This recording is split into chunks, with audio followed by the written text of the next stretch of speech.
Ici, en fait, vous êtes dans les coulisses du premier centre européen d'analyse et de prévision de l'océan mondial et aussi pour les mers européennes. Vous êtes à Mercator où on surveille les opérations du Copernicus Marine Service. Mercator Océan est l'heureux élu.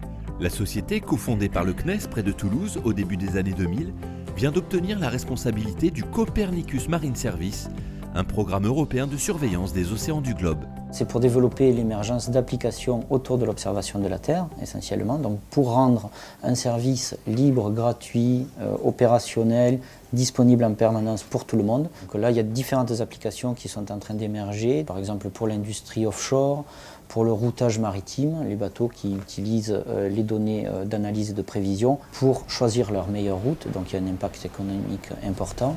Il peut y avoir des grandes applications comme l'étude du climat aussi, qui concerne tous les citoyens bien entendu, puisque l'océan représente 70% de la surface du globe, donc il est primordial d'analyser et prévoir l'océan pour également estimer l'impact de l'océan en termes de changement climatique. Piloté par Mercator Océan, le Copernicus Marine Service intègre des mesures en mer et des observations par satellite dans des modèles mathématiques pour prévoir l'océan qu'il fera demain. Tout d'abord, le programme Copernicus, il a une composante satellite extrêmement importante, puisqu'il y a les programmes Sentinel, qui sont la composante spatiale de Copernicus. Et Sentinel nous intéresse fortement pour l'océanographie opérationnelle, puisque Sentinel 1 et Sentinel 3 vont représenter des observations très importantes pour nous, pour la glace de mer, la température de surface, la couleur de l'eau et l'altimétrie. Le Copernicus Marine Service s'appuie également sur le programme spatial Jason, avec l'arrivée d'un tout nouveau satellite en 2015, Jason 3. Jason 3, ce sera la mission de référence.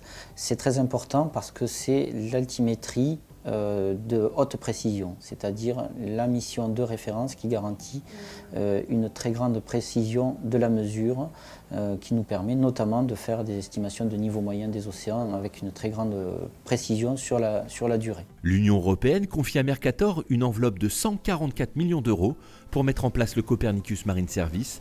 Le CNES reste un partenaire privilégié dans cette nouvelle aventure. Le CNES a participé au démarrage de Mercator, a accompagné Mercator.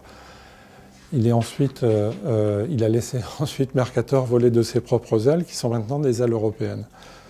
Donc c'est un peu cette configuration-là.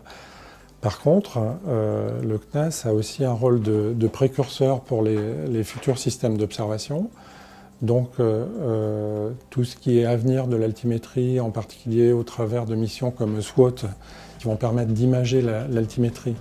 Donc d'accéder à des observations beaucoup plus fines sur les océans, mais aussi sur les surfaces, ça prépare évidemment l'avenir. Pour piloter le Copernicus Marine Service, l'Europe a signé avec Mercator Océan un contrat de délégation jusqu'en 2021. Une mission qui prépare un bel avenir à Mercator Océan, un des pionniers et chefs de file de l'océanographie opérationnelle en France et en Europe.